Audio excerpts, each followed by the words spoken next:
देख रहे हैं आई ऑफ ट्रूथ और मैं हूं आपके साथ अनु जैन की। और एक बार फिर आज हम बात करेंगे, कई ऐसी खबरें हैं जो सामने आ रही हैं, उन खबरों पे बात करेंगे कि कितनी ठीक है ये खबरें, क्योंकि कई बार खबरें चर्चा में आती है, वायरल हो जाती है, लेकिन पता चलता है कि खबरें ठीक नहीं है। और आज हमारे साथ एक बार फिर वरिष्ठ पत्रकार विनोद शुक्ला जी हैं। आपको बहुत बहुत स्वागत है आई ऑफ ट्रूथ में। और इनसे हम बात करेंगे कुछ खबरों के बारे में। सबसे बड़े पहले खबर की हम चर्चा कर रहे हैं विनोद जी। खबर आ रही है महाराष्ट्र से, पहले खबर आई कि कांग्रेस ने डिसीजन लिया है कि बीएमसी चुनाव वो अकेले लड़ेगी। बड़ी चर्चा हो रही है इस पे, और इस पे पैचअप करने की भी कोशिश हो रही है। शरद पवार कोशिश कर रहे हैं ऐसा ना हो। दूसरी खबर ये भी आ रही है कि बिहार में जो रिजल्ट आए हैं उसको लेकर के कांग्रेस का है कि वो अब आरजेडी से समझौता नहीं करेगी और आरजेडी से अलग होना चाहती है, अपनी पहचान बनाना चाहती है। और इन सब के अलग जो चर्चाएं हैं, जो चर्चाएं चल रही हैं बाजार में और राजनीति में, वो ये कह रहे हैं कि हर दल कांग्रेस से परेशान हो चुका है और हर दल कांग्रेस से छुटकारा पाना चाहता है। और शायद ये कांग्रेस आलाकमान अच्छी तरह से जान गई है और तभी पहले से ये भूमिका तैयार कर ली है कि हर दल नहीं, हम चाहते हैं अलग लड़ना। आप क्या सोच रहे हैं, क्या इसमें कितनी सच्चाई आपको लगती है? देखिए अनु जी, ये जो आपने बात कही है कि कांग्रेस हर जगह अलग अलग अपनी कोशिश कर रही है, अपनी अपनी ताकत आजमाने की कोशिश कर रही है, वो उसके पीछे जो आपका जो आखिरी लाइन था वो ज्यादा महत्वपूर्ण है कि कांग्रेस के साथ अब लोग नहीं जाना चाह रहे हैं। आपने बात की महाराष्ट्र में जिस तरह से शिवसेना का एक धड़ा और राष्ट्रवादी कांग्रेस का एक धड़ा, उन लोगों ने मिलकर के चुनाव लड़ा, लेकिन परफॉर्मेंस क्या रहा वो साफ है। दूसरी तरफ अगर आप बिहार की बात कीजिए तो बिहार में भी एक कॉमन कंसेंसस पर राजनीति नहीं हो पाई और अल्टीमेटली बिहार में जो महागठबंधन था उसको हार का सामना करना पड़ा। अब इसके अलावा एक जो और महत्वपूर्ण घटक है INDIA जिसका नाम लिया जा रहा है, वो है पश्चिम बंगाल का, जहां पर तृणमूल कांग्रेस भी कांग्रेस के साथ किसी भी तरह के गठबंधन या किसी भी तरह के अलायंस के साथ जाने से वो कर रही। यहां तक कि उनके पुराने जो अधीर रंजन चौधरी थे, उन्होंने तो ये कह दिया कि ये जो घुसपैठिए हैं ये ममता बनर्जी के किया धरा है। इसके अलावा तमिलनाडु में भी कुछ बहुत अच्छा नहीं है, जहां पर उनकी मिलीजुली सरकार है। उसका मैं आपको एक उदाहरण दे रहा हूं कि अभी जैसे ही बिहार की हार हुई थी, उसके बाद स्टालिन की और अखिलेश यादव की बातचीत हुई और उस बातचीत में कांग्रेस कहीं पर नहीं थी। तो कुल मिलाकर के अगर ये देखें तो जहां पर भी, और झारखंड में भी स्थितियां बहुत खराब है, झारखंड में भी उनके नेताओं में भी खटपट चल रही है। तो जहां जहां भी कांग्रेस दूसरे उन घटक दलों पर जिन पर निर्भरता है, वहां पर वो घटक दल कांग्रेस से मुक्ति चाह रहे हैं। इस तरह की सूचनाएं और इस तरह की मेरी भी जानकारी है। तो ये आप जो बात कर रहे थे कि निश्चित तौर पर इसलिए ऐसा है कि इन सब जगहों पर कांग्रेस लायबिलिटी बनती जा रही है और कांग्रेस इन्हीं पॉलिटिकल पार्टीज के दम पर फायदा तो उठा रही है, लेकिन जो कॉम्प्लीमेंट करना चाहिए कि उन राजनीतिक दलों को कांग्रेस बेनिफिट कर पाए, वो करती हुई नहीं दिख रही है। उनको लग रहा है राजनीतिक दलों को, जैसे बिहार में ही उनको लगा कि कांग्रेस से हमें कोई बेनिफिट नहीं हुआ, लेकिन उल्टा नुकसान ही हो गया। जो आरजेडी के साथ हुआ उसके अपना जो वोट बैंक था वही एकदम खत्म हो गया। यहाँ पे एक बात और है, ये बात है जो वोट बैंक है। अगर हम बिहार की, क्योंकि कांग्रेस की बात हो रही है, तो बिहार में जब आपको लगता है ऐसा हुआ कि कांग्रेस के होने के कारण जो आरजेडी को लोग वोट देना चाहते हैं और जो कांग्रेस से खफा है, जब दोनों का गठबंधन सामने आए तो कहीं ना कहीं आरजेडी के भी वोट उससे कटे। तो ये बात आई बिहार के चुनावों में। देखिए इसमें अगर आप ये कहें कि कांग्रेस के साथ आने से वोट कम हुए हैं, तो मतलब इसको ये बड़ा एक फाइन सा मसला है, बहुत पतला सा वो है, उसको मैं एक्सप्लेन करने की कोशिश करता हूँ। अलायंस तो इसलिए होता है कि एक दूसरे के वोट एक दूसरे की तरफ जाएं और वो कॉम्प्लीमेंट करें और वो चुनाव जीते। लेकिन हुआ ये कि जो दोनों की पॉलिसीज थी, दोनों की पॉलिसीज को एक दूसरे को समर्थन करना चाहिए था, वो नहीं हुआ। और एक जो कैंपेन बनाया गया, वो कैंपेन इतना विरोधाभासी हो गया, जैसे बाहरी वर्सेस बिहारी का एक नारा दिया गया और कांग्रेस के जितने नेता आए थे वो सब बिहार के नेताओं को गाली देने वाले थे। तो आप अपनी एक तरफ तो आपका अलायंस पार्टनर कह रहा है कि हम बिहारी वर्सेस बाहरी की लड़ाई लड़ रहे हैं, दूसरी तरफ आपने जिन नेताओं को बुलाया है वहां पर, वो बिहार के लोगों के बारे में अच्छा ओपिनियन नहीं रखते थे, चाहे आप रेवंत रेड्डी की बात करें, चाहे स्टालिन की बात करें या बाकी और किसी नेता को। तो ये चीजें जो है ये कंफ्यूजन पैदा करती हैं और बिहार जैसा संवेदनशील वो, जहां पर बिहारी आइडेंटिटी, हिंदी हार्टलैंड में बिहार अकेला ऐसा प्रदेश है, ये बिहार अकेला ऐसा राज्य है जहां पर रीजनल आइडेंटिटी डोमिनेट करती है। आप किसी यूपी वाले को ये कहते नहीं दिखेगा मैं यूपी वाला हूँ, यूपाइट हूँ, ऐसा नहीं दिखता है। आप मध्य प्रदेश वाले को कहते नहीं दिखेगा। आप राजस्थान वाला भी अपने आप को राजस्थानी कहेगा, लेकिन राजस्थानी के नाम पर एकजुट नहीं होगा। वो एक बड़ा है। बिहारी जो है वो एक सेंटिमेंट है। और ऊपर से राहुल गांधी ने छठ के बारे में ऐसा बोल दिया। तो ये सब टोटलिटी में। अब बिहार की बात हो रही है तो एक बात बहुत जाहिर सी बात है, बिहार में अगर हम देखें बात करें तो बिहार में विनोद जी, मायावती बड़ी जोर शोर से एंट्री करी थी मायावती ने, और उसको लग रहा था कि जो दलित जितने भी वोट हैं सब उनको मिल जाएंगे, लेकिन बिल्कुल फ्लॉप शो हुआ। एक विधायक आया है और अब चर्चा ये भी चल रही है, जो सुनने में आ रहा है कि वो डर लगा हुआ है कि वो भी कहीं दूसरी पार्टी ज्वाइन ना कर ले। बिहार की खत्म हो गई इलेक्शन, लेकिन बिहार का जो असर है आपको लगता है यूपी में पड़ेगा? यूपी में जो मायावती का एक फेस है, मतलब कुछ भी कहिए, उसका वोट बैंक है, बिहार में इतने बुरी तरह से पिछड़े, कहीं ना कहीं इसका असर यूपी में पड़ेगा। और यूपी में आपको लगता है कि जो मुख्य पार्टी है, मायावती खत्म हो गई है, कांग्रेस खत्म हो गई है, मुख्य मुकाबला समाजवादी पार्टी और बीजेपी के बीच 2027 में चुनाव होने हैं। देखिए अनुजी, थोड़ा सा इसको ज्योग्राफी से समझने की कोशिश करते हैं। उत्तर प्रदेश का दो इलाका, वो जहां पर बीएसपी का सपोर्ट बेस है, वो है बुंदेलखंड का इलाका जो यूपी और मध्य प्रदेश दोनों में है, और बिहार से जुड़ा हुआ पूर्वांचल वाला इलाका है।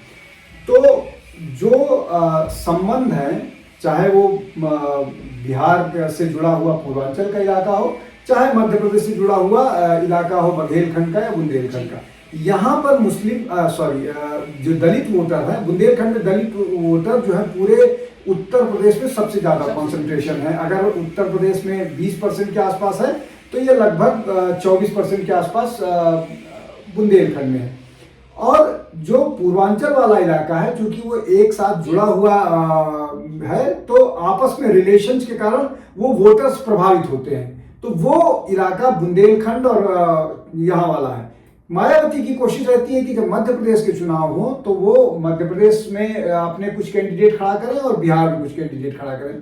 थोड़ी बहुत सफलता भी मिलती है, वोट परसेंट मिलता है। लेकिन पिछले कुछ दिनों से जिस तरह से न केवल इन इलाकों में बल्कि पूरे के पूरे प्रदेश में मायावती के वोट में, या मायावती को इस बात को लेकर के एक मैसेज सा चला गया है कि मायावती बहुत सीरियसली चुनाव नहीं लड़ती है, उसका नुकसान हो रहा है। और फिर उस नुकसान में नजर आता है कि दो बड़े घटक ही बचते हैं, समाजवादी पार्टी, उसके साथ चाहे कांग्रेस मिल जाए चाहे जो हो जाए, तो वो उसी तरह से होता हुआ दिखाई देता है। जी हाँ, ये भी कहना जरूरी है कि जब अंदरूनी कला होती है, जैसे बिहार में हमने देखा कि लालू परिवार जिस तरह से डिवाइड हुआ, तो कहीं ना कहीं इसका असर जो इलेक्शन पे पड़ता है। मायावती में भी जो जबरदस्त कला हुई पिछले दिनों आकाश आनंद को लेकर, कि पहले एकदम सर पे चढ़ा दिया कि सभी काम उनके भतीजे करेंगे, और एकदम से पता चला उनको सारी पोस्ट से हटा दिया। तो जनता इसको देखती है। आपको लगता है जो अंदरूनी कला होती है कहीं ना कहीं प्रभाव डालती है पार्टी पर?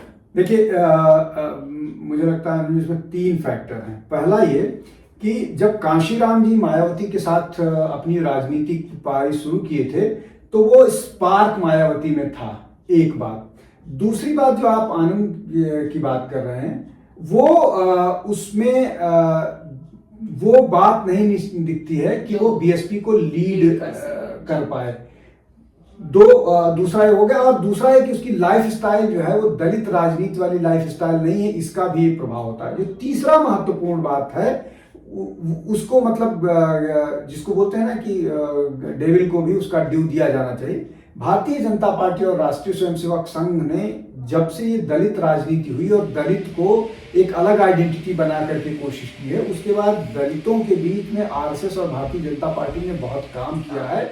और उसी का कारण ये है कि जो 20-22% वोटर मायावती का शुरू होता था, वो अब घट करके 10-12 पर आ गया है। और वो उसका सीधा जो है नुकसान मायावती को हुआ है, और सीधा फायदा भारतीय जनता पार्टी को हुआ है। 2024 का चुनाव इसका एक्सेप्शन है, वो एक बड़ी डिबेट है, उस पर फिर कभी बड़ी चर्चा होगी तब बात करेंगे। तो यहाँ पे मतलब कहने का मतलब है कि अगर आप बिहार जो यूपी में जो चुनाव होते हैं 2027 में, तो मायावती का कोई रोल नहीं रहेगा, बेसिकली समाजवादी पार्टी और बीजेपी के बीच है।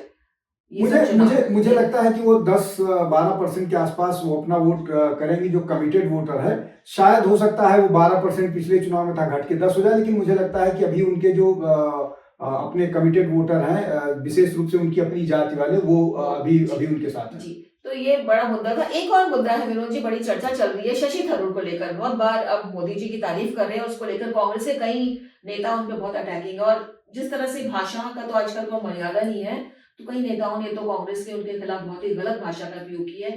लेकिन शशि थरूर ऐसा क्यों कर रहे हैं, ये भी चर्चा का काफी विषय बन रहा है। और जो कहा जा रहा है, जो चर्चाएं चल रही है कि वेणुगोपाल जो गांधी परिवार के काफी करीब हैं, और वेणुगोपाल की भी शायद ख्वाहिश है कि वो केरल के मुख्यमंत्री बने, और शशि थरूर अपनी ये ख्वाहिश काफी समय से जाहिर कर रहे हैं कि वो चाहते हैं कि उनको केरल में अगर कांग्रेस आए तो उनको एक फेस बनाया जाए वहां पे।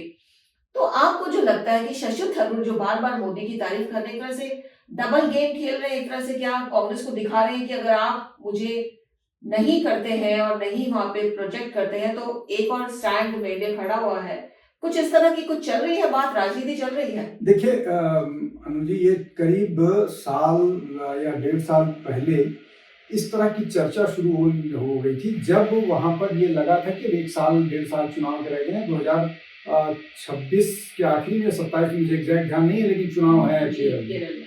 तो अब केरल में जो चुनाव है उनमें सामान्यतः एक बार लेफ्ट फ्रंट आता है, एक बार यूनाइटेड डेमोक्रेटिक फ्रंट आता है, कांग्रेस के नेतृत्व वाला, जिसमें मुस्लिम लीग और बाकी सारे। अब उसमें कांग्रेस के 3 बड़े दावेदार थे।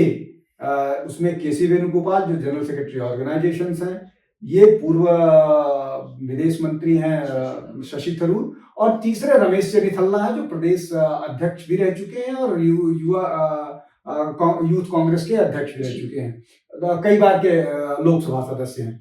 तो अब ये 3 दावेदारी थी, और अगर मैं गलत नहीं हूं तो रमेश चेन्निथल्ला दलित समाज से आते हैं, SC कैटेगरी के।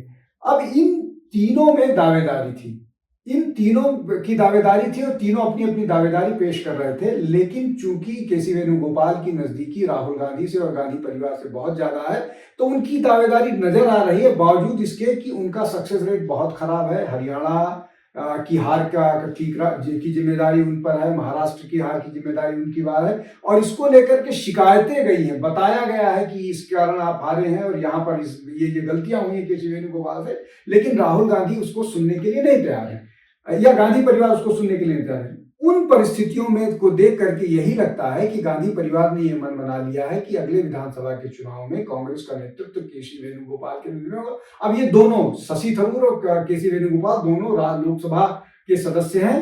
तो अब इस सब को देखिए। अब जो प्रश्न आपका था कि इसमें शशि थरूर की क्या भूमिका, शशि थरूर इस तरह की बात क्यों कर रहे हैं कि प्रधानमंत्री की बार बार तारीफ कर रहे हैं। शशि थरूर को यह मालूम है कि जब वो चुनाव लड़े थे राष्ट्रीय अध्यक्ष का, तब भी गांधी परिवार जो है वो मल्लिकार्जुन खड़गे के साथ खड़ा था।